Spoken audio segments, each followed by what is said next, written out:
Welcome to the MFR Coaches podcast, where we talk about how you can create a six-figure MFR practice. I'm your host, Heather Hommel. Not only have I been practicing MFR for 11 years, I'm also a life and business coach, especially for MFR therapists.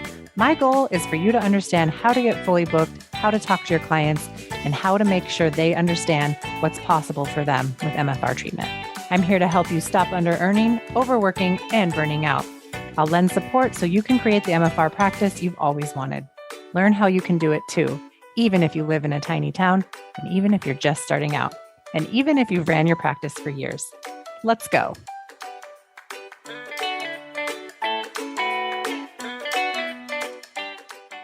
Hey, everybody, and welcome back to another episode of the MFR Coaches podcast. Today on the podcast, I'm talking with Kathryn Adams, who owns Whole Body Healing in Las Vegas, and she is one of our incredible foundation's graduates. Kathryn's story is one that I believe so many of you will relate to. When she joined, she was kind of on a roller coaster. Some weeks in her practice were full, and other weeks it felt like, you're barely hanging on for dear life. She wanted really badly for her business to be fully transformed into myofascial release only, but she was kind of stuck in that exhausting space of not knowing if that would ever really take off. Inside Foundations, Kathryn leaned in, made bold decisions, and started to rebuild her business with clarity and confidence.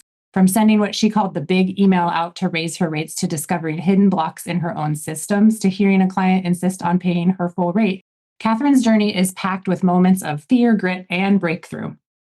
She made back her full coaching investment in just 8 weeks, and today she's not only stable, but I would say thriving. Hopefully she agrees with me. And you're going to hear how she moved through the daily struggles and what finally clicked with her and what's possible now that she's graduated. So let's dive into Kathryn's story. Kathryn, welcome to the program.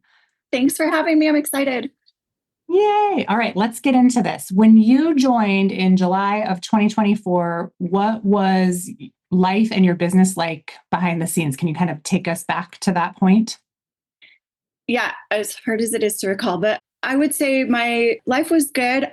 I had honestly just gotten married to my boyfriend of 19 years. Oh, wow. Congratulations. Yeah. So that was July 3rd. Thank you. And then I was listening to that week-long webinar that you did in 2024. And my business was pretty much half MFR and half still massage clients. And I knew I wanted to make the transition over to full MFR. So I had already at my office, I had stopped taking new massage clients a long time before that. But then at my office, I was not doing any more massages. And people looked at me with a crooked neck because they were trying to figure out, well, what's the big deal? But to me, it really was a big deal to keep that space sacred. And I wanted to, follow the rules and make sure I was expert level. And I had done the seminar load by that point, and I just wanted to make sure I had that exclusive 2 years of MFR, which it did make a difference, because when you're fully focused on MFR, it changes kind of how you think and how you treat with each client. So, oh yeah, for sure. So I was there, but I had no idea how. I knew I was going to raise my rate and my kind of like reset my business in a way, maybe change things on my website and all that. But I really didn't have a plan put in place. And I was I think I was trying to figure out what do other MFR therapists here in town charge if they've had this much training or, that kind of thing. And I think I was going to base it on what they're charging. Yeah, I think that's what most people do. They're like, well, what's such and such doing? I'll just do what they're doing. It must be working. Right. And I kind of thought, most massage therapists try to stick to the going rate in their area. And so I thought that's kind of what I had to do too. But I learned so much. In the webinar that I took in July, I actually was telling myself that, I hope I'm not getting ahead of you, but I was telling myself that I was just going to glean all this information from the webinar and I was going to be fine and I was going to figure it all out. And then that following Monday, I had a no call, no show. And I had only had one of those, one in my whole 18 years of doing massage MFR stuff in my business years. And I was like, oh my gosh, I have written policies, but I have no way to enforce them. And then I was like, what other holes do I have? What else is going to show up? And I started thinking, if I get really busy, how am I going to, how am I going to figure this out? Implementing policies that I can't enforce. Yeah. That kind of thing. Did I talk about policies on that coachathon? I think that was that 5-day coachathon. But I can't remember if it was how to sell MFR or if I don't think it was a raise your rate, but you mentioned raise your rate. And I was like, well, how do I get access to that? I was like, that's what I need. Yeah, I think it was like how to sell to anyone or something. Mm-hmm. Yeah. That's so interesting. Yeah, I think that policy thing, it's so interesting how what makes people join, or like what is the pain point in your business when you decide to join coaching. And I think that this policy thing is a good thing to point out because yeah, a lot of times we're so lucky and we could go 18 years and never really have a reason to implement a policy or to even have a policy. Usually people put policies in place like retroactively instead of proactively. And so then you get into a spot where like, oh yeah, this person didn't no showed, no called. Now I'm just out the money and out the time and no way to recoup that money. And it feels terrible. And then you start thinking about scaling your business and being fully booked and charging a rate that you want. And then you're like thinking, well, what if 5 people do this in a day? Or what if my whole week that happens? So then you got to get serious about implementing policies and procedures. Yeah. And I didn't want it to keep tripping me up. I knew that would hold me back. And it's also kind of emotional because I look at their intake form and I've taken time to like look up their condition and this and that. And one person, you want to treat them. Yeah, exactly. I'm excited to help them. Yeah, you're like, get in here. Okay. So you joined to help yourself like with policies. When you joined and like kind of for that reason, what did you think when you got inside the program? Because I know you said you kind of like consumed a lot of the free stuff. What was the difference between the free and the paid?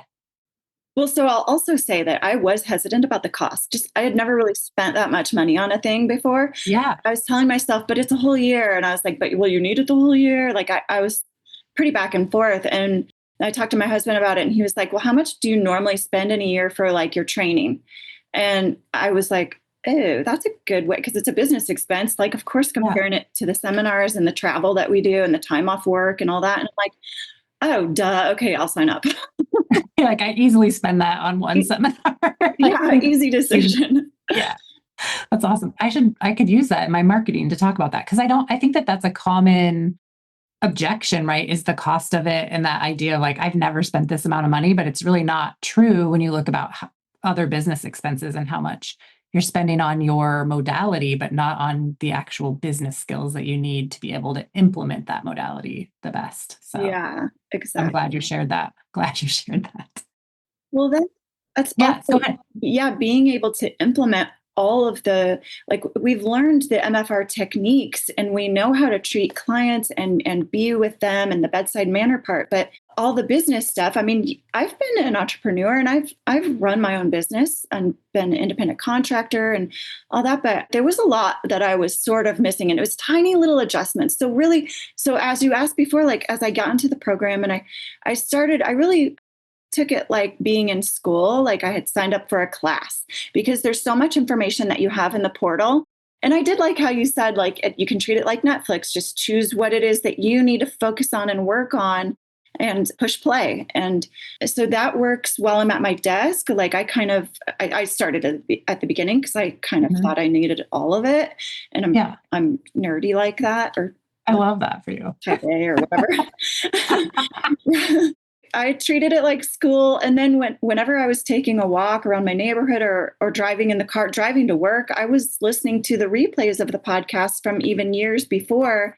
And it's just amazing and wonderful that everyone has been so open and vulnerable and shared things that they were going through. So like I learned from other people being coached, whether they were ahead on the path in their business or just starting out, just different places from where I am at, I could still learn so much because of what they were bringing up was either something I had gone through already, but I still like, oh, that's another way to look at it. Or, oh yeah, you don't want that to happen again. Or yeah, there's just so much information in the portal and in the replays. I love how you consume this, like you were taking a class, like you were a student and you were kind of on a mission. Like, I'm going to use this information.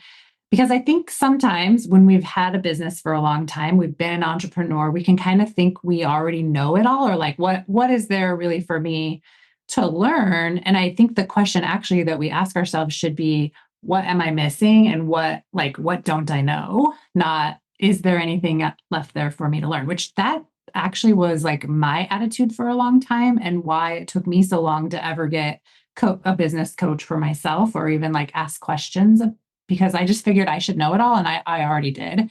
It's like that. I just had a podcast episode come out today that talks about the idea of like, sometimes you just don't know what you don't know. And that's when we're like almost the most ill-equipped to make decisions in our business. So anyway, back to this idea of asking yourself, like, what else is there for me to know? Not is there anything in here for me? I think is a good reframe. And I do think that that's also another common objection that MFR therapists have to joining the program, because they just think, well, I've been at this for so long, like nothing can help me, or there's just not anything in here for me. And I think it couldn't be further from the truth. Like, it's just those micro adjustments that are worth thousands and thousands of dollars, or thousands and thousands of like luxury points, or, like learning how to take time off and learning how to enjoy your business better. Hang on just one second. I need to let my dog in here, or she's going to keep annoying me. I'll be right back. She's 14 and we're having a storm and she's being extra. So poor thing. Sweet girl. Yes. Love dogs. Yes, she's the best. Okay. Did you have anything you wanted to add to that, or do you want me to move on to another question? Well, I have lots. Like, I have a lot of things that I gleaned from the program. And I also have, I think it was one of the first things that I changed after being in the program, but I was so hung up on my office space not being perfect. Because I had been in another office for 8 years, rented from a doctor, and it was really laid out nicely. I had a very large room and not very many other businesses in that. There was an audiologist and a talk therapist, but they were almost never there when I had my clients booked. And the bathroom was right across the hall from my doorway. So if my clients needed to jump off the table and go over there, it was fine. But the doctor decided to expand his business. So I had to find a new place to move. And every time I would start to get stressed about it, the universe would just go, don't worry, it's okay. And so the first place that I found that was like readily available, I didn't like it, but it's in a very clean and nice medical office building. It's got 4 stories. I'm on the 2nd floor, and there's in a space with other massage therapists. So there's like 9 other massage therapists, but my complaints about it, the room was smaller, the rent was more, the bathroom was way down the hall. We ended up having a flood. So the flooring was ripped out in the common areas, not in my room, and then there was all the other LMTs that work in there. I was worried, like, what if somebody unwinds and they make noise and I disrupt somebody's session or whatever. So I had all of these hiccups. But you were like, well, why is that a problem? And have you tried putting rugs down? And like, you had an answer or solution for everything. And I didn't realize how much I was putting out the wrong energy by not being accepting of that space. And of course, nobody wants to come if I don't like it. And yeah. And so I think it was even before I heard you guys talking about putting out rainbow BO, like having the body odor of a rainbow. Yes, rainbow body odor. Yes.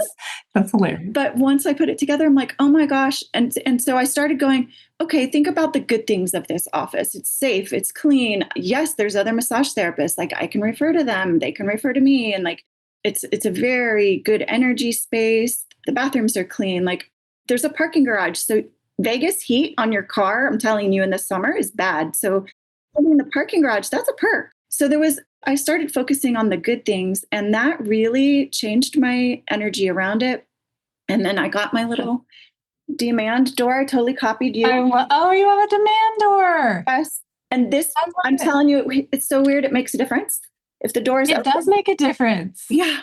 So just change the shift in my energy because of being more accepting of the space made such a huge difference. And I started getting busy right away. Well, then you weren't wasting energy trying to solve a problem that you didn't actually have. Exactly. Yeah, I love how you word that. Yeah. Yeah. That's so good. So once you accepted that there was more positives than there were negatives of the space, like, our spaces never have to be completely perfect. We just have to decide it's the best. Like, we can always move if we want to. Also, what if we don't need to? Like, how can we make this work? Right. And I also, when I was telling myself, oh, it's such a small room, and then I thought of Therapy on the Rocks. They have very small rooms, and it's fine. Sometimes that squeezes something out of somebody. Yeah. Yeah. Well, it's like, what are you doing in there that you need? Like, you don't need to have a dance party in there with multiple people. Right. Unless you're that ballerina from John's book that got up and twirled around the table. Yeah. But even then, like, she only needs enough space to twirl around. Yeah. That's so good. Okay, what else do you have on your list? Kathryn came prepared, so I don't even have to come up with questions. Well, I started early on. I was like, I want to write down everything that I get out of this program because I want to make sure I got my money was worth or whatever. I love that. It's like fact checking. Yeah. So I started notes a long time ago. Perfect. You're my ideal client for doing that. I love it. It's helpful for me. Okay. So sales and marketing, like I was selling the wrong thing. I was making videos to try and explain piezoelectricity, mechanotransduction, phase transition. And I was like, Yeah. I have to get it right or no one's going to come. Mm-hmm. So I was doing all the research on that, which I love. And I am sciencey nerdy. And so I'll probably put some of those videos out still at some point, or at least on my blog or something. But I was focusing on that so much, it was taking away energy from actually what brings clients in. And that is telling them that you can help them with their problems. Yeah. And that I have helped someone with frozen shoulder before and this and that. So I'm like, oh my gosh. So that really helped having that pointed out. And then having a sort of, we're not supposed to have protocols for the treatment itself, but for the first appointment, it's important to have a protocol. In my mind now, this is the way it helps me. So I have a setup and I ask high value questions. That means a lot for keeping them in treatment. We've learned from the Barnes treatment centers that the more often you get the treatments closer together, that's when the profound change happens. So of course we should be selling that and encouraging that. And it's easy to sell once you have explained to someone. So what I do in the first appointment is like, I do their intake. I listen to where's your pain? Tell me all the things. Tell me your injuries and surgery history and all that stuff. And then I do a little fascia education. I have things printed out and I show them like my fascia sweater and I have my tensegrity tool and like all these things so they really get a good picture of what fascia is like in the body. And that helps me to explain the piece of the different parts of fascia, why my hands are going to be in the same place for so long. And that was something that I got one bad Yelp review years ago. And he basically described, she's holding in the same place for her all the time. She didn't listen to me and work where I was in pain. And so all the things, but he basically described what MFR is. But I'm like, okay, every client needs to hear this the first time. And even if I've even found the ones that are putting it on their intake that they've had MFR before, even though I say the John Barnes gentle approach, they don't know what they've had. Exactly. And so they'll say yes, but I still check. And I'm like, oh, where did you get that? Yeah. And then so I describe it and I'm like, my hands are going to be in the same place, maybe 7 to 10 minutes. Like it's going to maybe feel like I'm doing nothing. And they're like, oh, well, that's not what I had before. So it really prepares them. And then I look at them standing and then I get them on the table for treatment. So that first evaluation appointment isn't really just full treatment. So anyway, that gives them opportunity in that first appointment to ask a lot of questions too. Yeah. And for you to get such a good picture of like why they're there, how you can help them best, and how you can explain back to them almost better than they've told you like what their problem is and how you're going to help them. Yeah. So some of that I had set up in the previous 2 years, but not to this stage. And so I'm really glad to have your advice on like being the expert in the room to ask the questions, to know what their goals are, to really know what they want to get back to, because then I can bring that up. Like, look how far you've come on this. And it's really powerful. Yeah. So you've seen a lot of improvement with people staying in treatment since you kind of put some of those suggestions into use. Yes. And a lot of increase in selling packages easily. People want to sign up for at least the first 6. And then we reevaluate and go, okay, like how far have you come? What more do you want to do? Is that something you can do at home? And some people will still self-discharge because they think quick 6 and fixed or that's all the budget that they have. So and I just have to be okay with that because like, I want everyone to know it's for life. Do this for life. Yeah. Well, and some people like we do solve their problems in 6 sessions or 12 sessions. And we also have to be accepting that can happen. Like that profound change can happen. And it's also okay. It's also okay. Yeah. Yeah. And that pyramid sales tool really helped a lot. I have never been one for sales. And I always caveat that with, of course, unless it's something that I love and I'm fully into, which I am for MFR, but I'm still not good at, like, I still feel like, give me all your money when I'm saying like, this is how much it costs. But now I emphasize you save $100 if you buy all at once, but you always have the option. So anyway.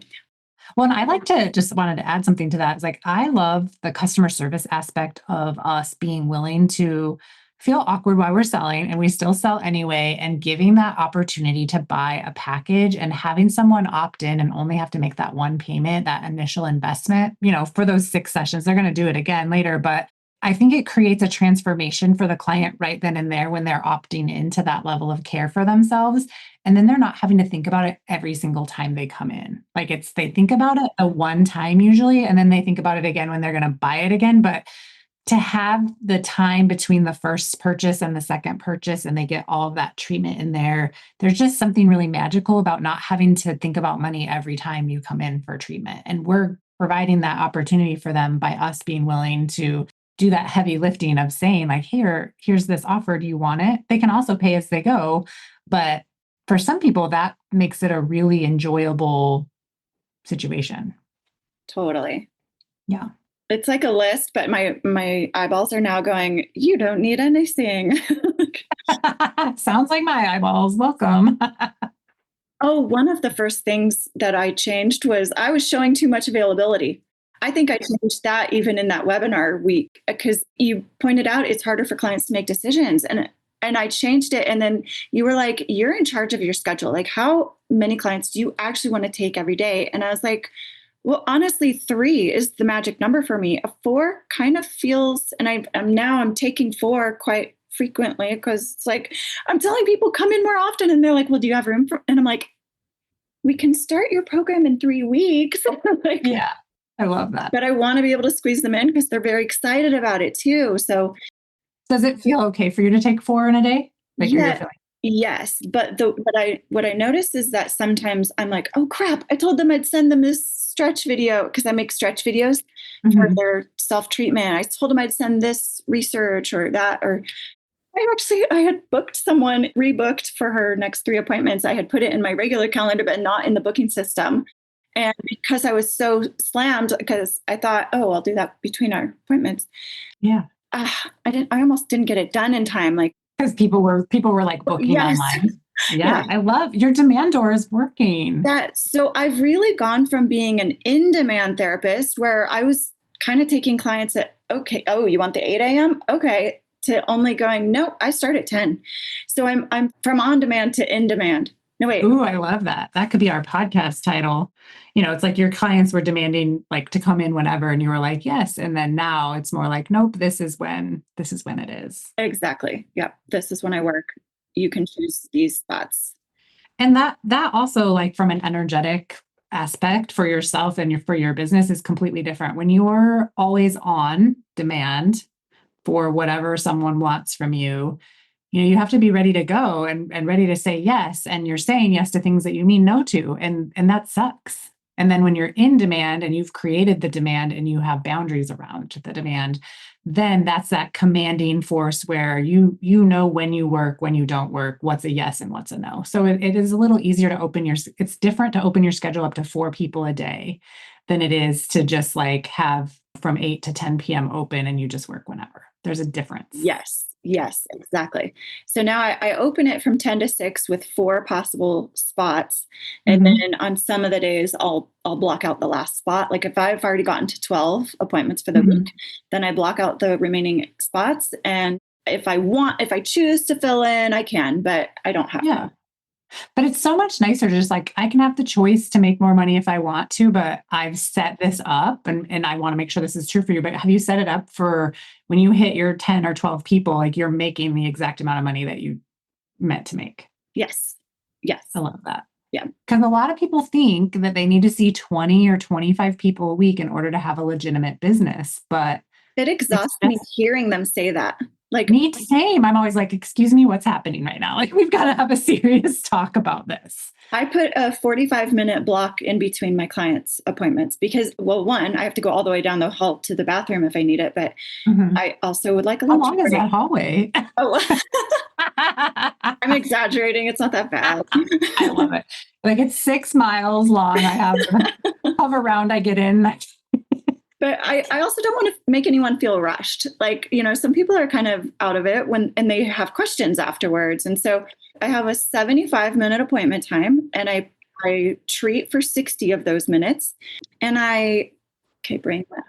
You sell in the other 15 minutes and do So whatever else. They always want to talk a little bit when they get there about what's going on this week or since the last appointment. And then afterwards, they might still have things to say, or yes, make sure that we have the next one booked, or maybe they're starting another package or something. So it's like, you always need that time.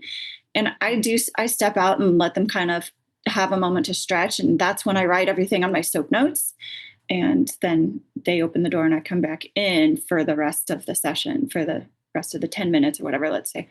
So, and then I have a whole half hour till my next appointment starts. So I can change the sheets and, everything that I need to do. So walk down that really long hallway to go to the bathroom. Yes. But then also, like, in case it was like a heavy session, like I have to kind of reset myself mentally and emotionally, and then jiggle a little or whatever. And then also start looking over the notes for the next person, because I want them to feel like they're my only client of the day. I love that. And I think that's such a nice, heavy lifting that you're doing as the therapist to really know what you need the most so that you can show up the best for your client, and taking that time to review notes from the client's previous session, or maybe it's their first session, it's the intake form, and like going over all those high value questions you want to ask.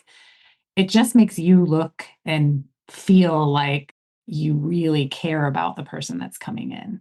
Yeah. And that's going to look different to every therapist. So not everyone wants or needs 45 minutes in between clients, but I just think that even sharing what your kind of recipe is for that is helpful, because it can look like that. It can be 15 minutes, it could be an hour, it could be 30 minutes, whatever it is. But like the intention behind that time is very laid out. So it's not like you're just like, oh, I don't even know what I'm going to do. Like, you know exactly what you're doing for that 45 minutes. So that's really awesome.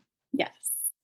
Other things that I learned from the program is like creating a specific story to put on an advertisement post, because people relate to stories apparently. And I never thought of that, but it's like, instead of just, does your back hurt, say, so-and-so had a sore back and they came in for treatment and it helped them, or I don't know, something like that. Like stuff like that. The marketing, you guys have such great ideas, and I really appreciated that.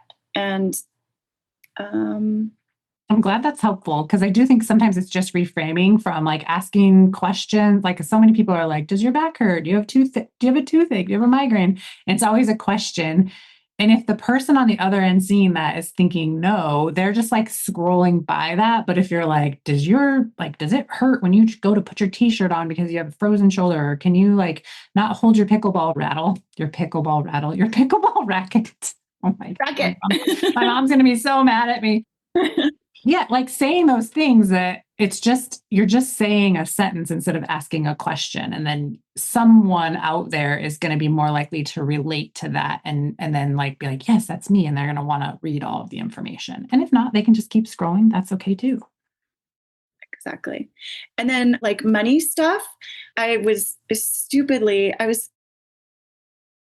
for like packages, I was putting in my Excel spreadsheet, I was breaking down the amount of the package for each time that they would come in and use one. And I'm like, but they didn't pay me each of those times. Like put it in when they actually paid me. And then, so now I put the dollar amount in the first, when they buy the package. And then I just put number 1 or number 2, number 3. And it helps me actually keep track of where they are in their packages and stuff. And someone in the program shared that they use Google spreadsheets, and I had never used those. Oh my God, thank God for whoever said that, because now I'm updating it on my phone versus at the end of the week coming to my computer, maybe, unless I get distracted. And then I'm like, for a month going back, well, did they pay me Venmo or Zelle or Vagara? Like, how did I take that money? Like trying to figure it all out was wasting so much time. And now on my phone, I can do it like ding, ding, ding, ding, ding each day. So that's part of my bookkeeping now every day. So that is way more streamlined. Grateful for that. Yeah. Well, and I love to hear that you have a streamlined like a way to track everything, because a lot of people won't do packages because they don't have a way to track.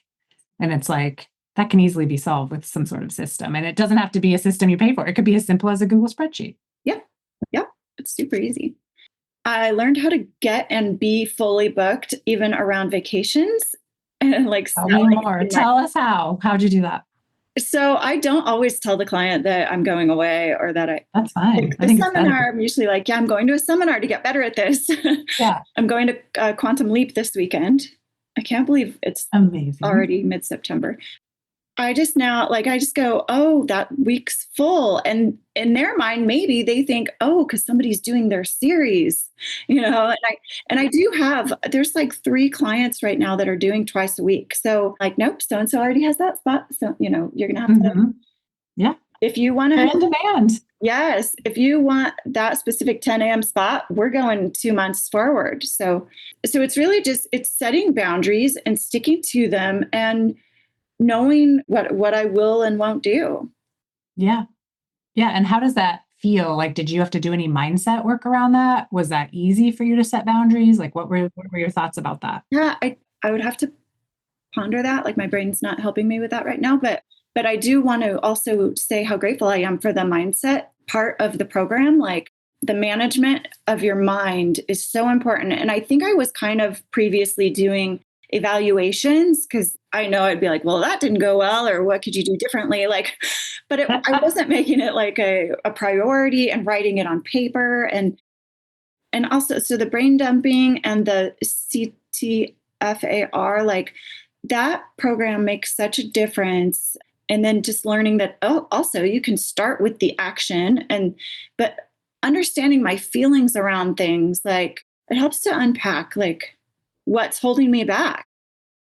All the questions that you guys were always asking as coaches, it was so helpful. Like, and how did you feel when you had that thought? Like that's really amazing. I think that more of us need to really have our emotions at hand. And like, I didn't even have words for some of my emotions. And I love the feelings wheel. And that part of the program is really important. And then what could I be doing with my time if I wasn't focused on drama or whatever worry I'm focusing on right now? Yeah, it's like, oh, you know what also is funny is like when you do free up so much time from not having so much drama because you're just like deleting, it's like delete drama here, delete it, delete, delete, delete. And then it's like, well, then you can feel anxious because you don't have anything to focus on. And then it's like, oh no, now I'm anxious. What am I going to do? But then having the awareness of like, oh, I'm experiencing anxiety because I'm thinking, I don't know what to do. When I think I don't know what to do, I do nothing. I spin out, I get more anxious. And the result is I don't figure it out. But when you give yourself the space to see that and have that awareness, then you can decide like, well, I actually do know what I want to do. It's really not that complicated. And I think for most people, when they're introduced to the model, the CTFAR model, you can figure out that you can't control your circumstances, but you can control how you experience your circumstances. And you get to and sometimes we choose to feel miserable because like that's appropriate for the circumstance, right? It's not about positivitying your way through anything, but just knowing that you actually do have control over your experience to some degree and you get to decide, what are you going to do? What are you going to not do? What are you going to tolerate? What are you going to not tolerate? What are you going to have awareness around? So yeah, I'm glad you brought that up. Yes. And I realized too, probably pretty early on that I was sort of in the treatment room feeling like I had to prove myself and had to prove MFR, but so maybe in the mind management that I switched to really being focused and present and trusting that MFR works and that it is working and that the client is getting what they need from me. And it helped to manage my mind during treatments too. Like I knew that I could get results for people based on like the stuff, the changes that had been made from other clients previous to that. But just, I was still like having that pop up and then it pops up less and less because I've managed that. I love that. Well, then you're not jazz handing around the room. So the client's getting a better treatment when we're not doing that. Because we're like, I need this person to like me or whatever we're thinking. Yeah, that's so good.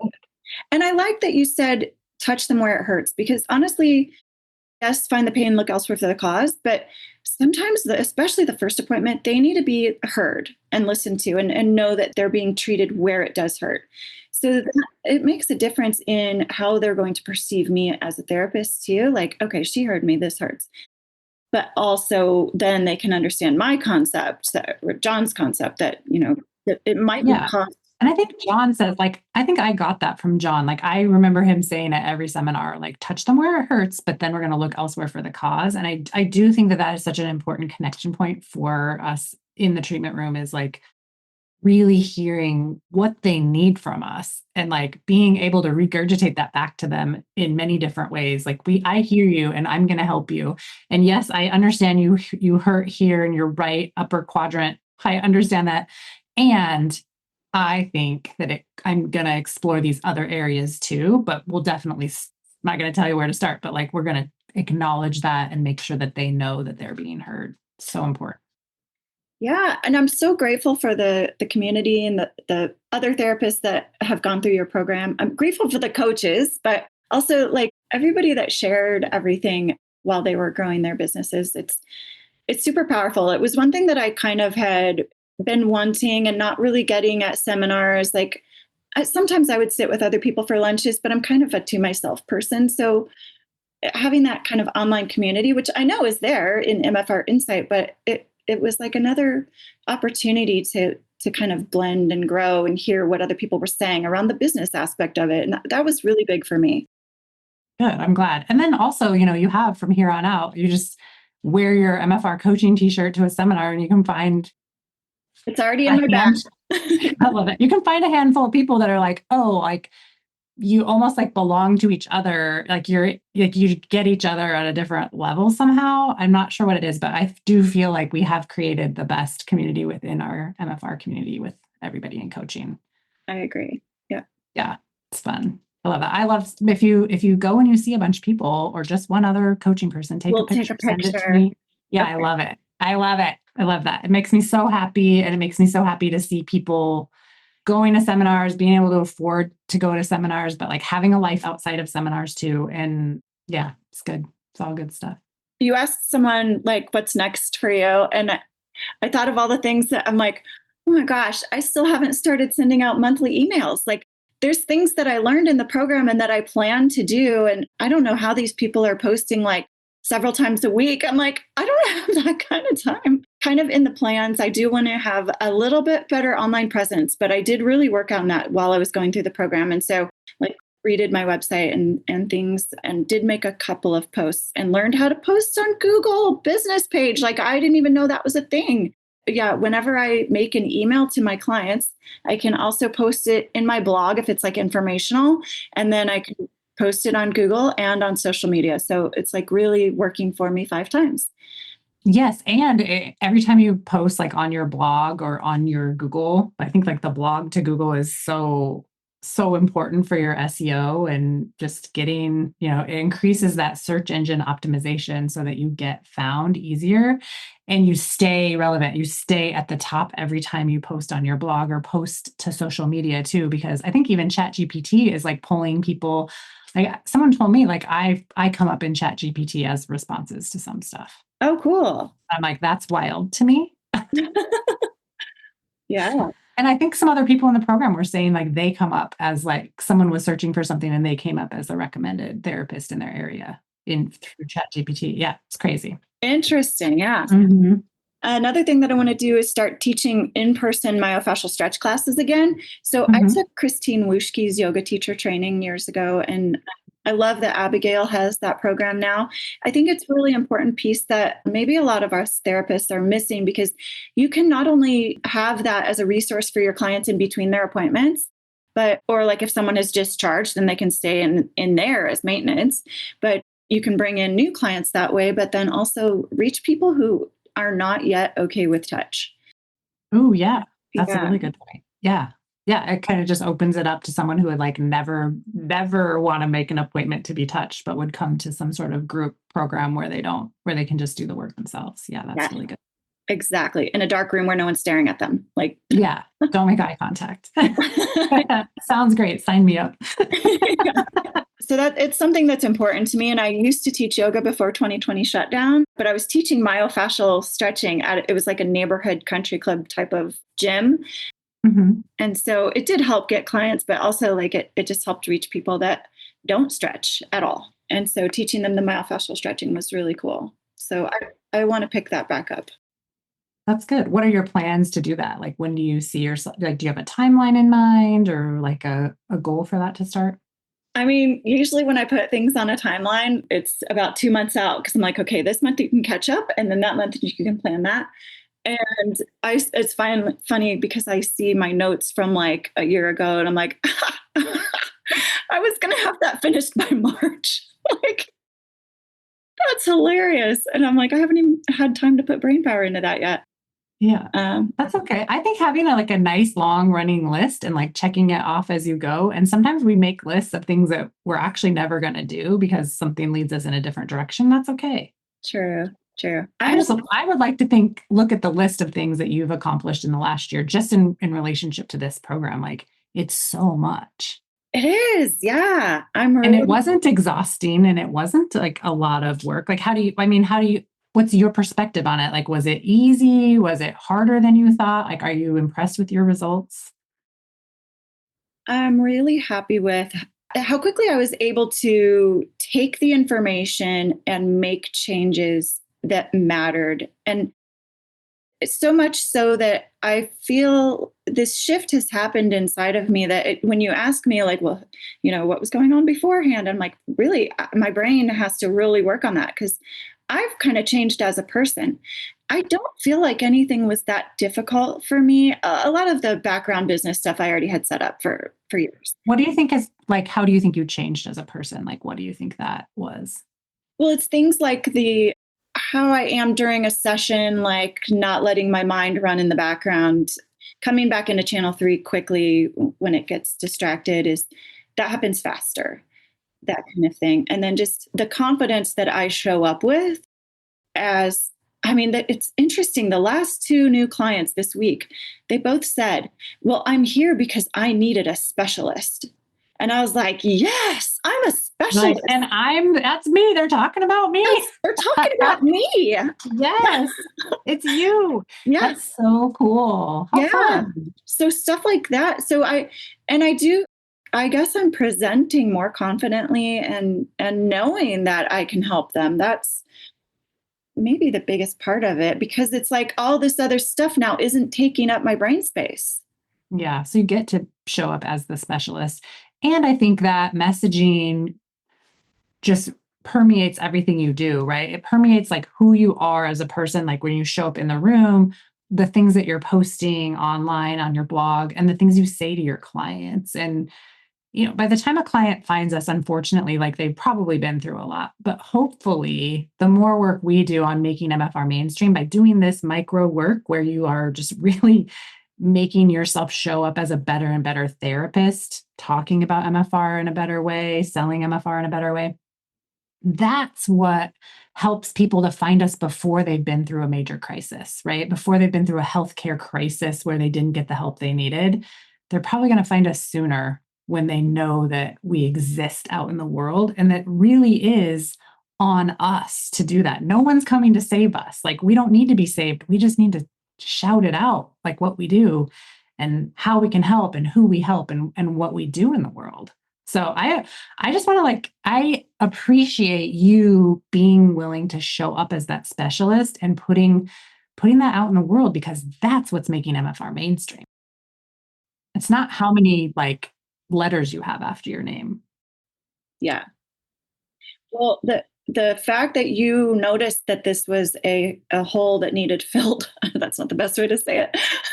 The That's pretty fact accurate. that you noticed that this was a need that a therapist needed to have the business side to help make MFR mainstream, that's huge. And I really appreciate all the work that you put into it to grow our whole world, MFR world. Yeah, I'm happy to do it. Like, I'm having the most fun. Like, I love doing this so much. I just love it. It's makes me so happy and it makes me so happy to see what I teach works and that we have proof of concept and it's not just one or two people, it's like the majority of people it works for, and that makes me really proud to put this work out there.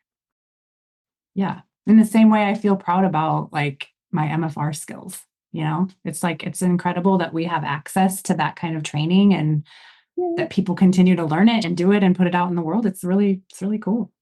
Fun. All right. Well, what else do you have to share with us before we wrap up? So I was a massage therapist here in Vegas. I worked for Canyon Ranch Spa, which is at the Venetian, but I was actually stationed downstairs in the poker rooms. Oh, So we did chair massage for the poker players. It's really actually ridiculous. And I was already getting to the point, I was noticing like, they're asking me to dig my elbows into their back, which feels like a brick wall. And they are not even paying attention. And they're telling me basically like they can't feel it. Well, I'm hurting myself back here. And the aromas coming off of some of them weren't great either. But yeah. But it was like a hard job, and I'm hurting myself putting pressure in when I know that their tension is in the front of their body, because this is like their hard exterior shell in the back. So anyway, I was already kind of picking up on like, what am I even doing here? I also had my in-home practice and my office practice, but it was primarily, well, it was all massage until one of the ladies that she runs one of the chair massage companies, or did back then. Deanna, if you're listening, thank you so much for sharing MFR with me. She's how I heard about it. So she was the owner of one of those massage companies. And so she was like, had gone to some classes and she wanted me to try and do it on her. And so she was like, no, just press in the same place. Like she was trying to describe how to do MFR for me to do it for her. And I kind of got it. I don't know. But anyway, she told me, myofascial release is easier for you as a therapist in the long run. That's important. And then also it gives a longer lasting result for the client. And I was like, I mulled that over, and the classes were $700. And I was like, well, I've never spent that much on a CEU before. But I decided to see it like a college course. And I'm like, okay, just go and see what it is. And when I came back to work at the Venetian, my coworkers were like, what happened? Did you have a good week? They're like, you're glowing. Why are you so glowy? Yeah, why are you so glowy? That's exactly what they said. They thought I had like a really good weekend. But I was like, oh my gosh, there's hope for people. There's hope. And my career too. Like, yeah, we had always in massage school, we had been told you've got probably 10 years. You're either going to burn out or you're going to hurt yourself. I know. Why do they tell us that? And then we're all like, that's fine. Just like keep teaching us. Right. I know. Exactly. I can't wait to start. Yeah. I mean, one of my massage buddies from back then is now a real estate agent. Another has gone to nursing school and she's a nurse. One is still, I don't know how she's powering through those crazy days at Canyon Ranch. But so, yeah, it's hard because they overwork you too when you're in the spas. Anyway, so I was glowing. There was hope for people. And that first course, MFR-1 in Las Vegas in 2012, changed my life. So I'm so happy. Thank you, Deanna, again, if you're listening. That gives me goosebumps. It's so incredible to hear how people find MFR. And it's like magical. It's like a miracle that we even get to the work, because it is like, it's just not very loud out there. Again, that goes back to us like needing to make the work louder. So yes, exactly. Awesome. Well, thank you so much for sharing your journey as an MFR therapist, as a business owner, as a coaching client. I really appreciate your honesty, and also like for keeping notes and like keeping the program honest, right? Like I want everybody's spreadsheet that they make, like the promises that I make, to all come out as like, yes, this is doable. Yes, I did this. Check, check, check, check, check. So that makes me feel great. And I think for people listening, really maybe listen to this 1 or 2 times and really gather the full amount of things that Kathryn did in this program. And she did take this like a college class as well. Like she took it very serious, like she was taking it for credit. And the credit that she got is that she got fully booked and stays fully booked and continues to make money and is not going to burn out in her myofascial release business, which says a lot. I don't know that everybody listening to this podcast could say the same for their own business. So if that is you, make sure you check into what is going on and make sure you explore what is available to you. Maybe join my program. So I did look, I found something that shows my numbers for it. It was in the 7th week of being in your program that I had made my investment back. And that was one of my hesitancies, but it was hearing one of your previous members say that they made their money back so fast. And I was like, okay, I believe that. And yeah, I made my investment back within 7 weeks. Now that's on top of other money that I was already regularly bringing in for MFR. So I made sure to count it separately. I think your system. Oh, so you counted it as like the extra money you made. Yeah, that's great. Yeah, because I think because of my reports, your system thought that I made it back in 6 weeks or something, but it was actually 7 weeks. So yeah, that's good. 7 times 7 is like 49 days. That's pretty good. That's about half the time as I tell people it should take. So I love that. That's so good. All right. Well, Kathryn's journey is such a powerful reminder that daily struggles in your business don't mean that you're failing. They mean that you're human and that with the right help, you can create a completely different outcome. She went inconsistent weeks and second guessing, rates, prices, she made back her investment in record time and graduated with a business that feels steady and strong. She is a gleaming example of making MFR mainstream. If you're listening and you recognize yourself in Kathryn's story, know that she's not special in the sense of having something that you don't. What she had was a decision, the right support, and the willingness to take action even when it felt scary. And that's exactly what we do inside Foundation. So if you're ready to move from struggle to stability, this is your invitation to join us. Thank you for listening, and thank you to Kathryn for sharing your journey so honestly. I will see you all back here next week on another episode of the MFR Coaches Podcast. Bye for now. Thanks for listening to the MFR Coaches Podcast. If you're ready to grow your myofascial release practice, make sure to sign up for my next free training. These live webinars are designed to help you take real steps towards building a fully booked, profitable business. You can save your seat and find the latest dates at themfrcoach.com/webinar. And if you're looking for more support, the Foundations program is now open year-round. Inside, you'll get coaching, tools, and community to help you get fully booked and stay that way without burning out. One last thing before you go. My brand new book, Your MFR Practice Starts Here, is now available. It's a must-read for any MFR therapist who wants to build a business that actually works. You can grab your copy on Amazon and get your companion guide by going to themfrcoach.com/book. Start implementing right away. I'll see you in the next episode.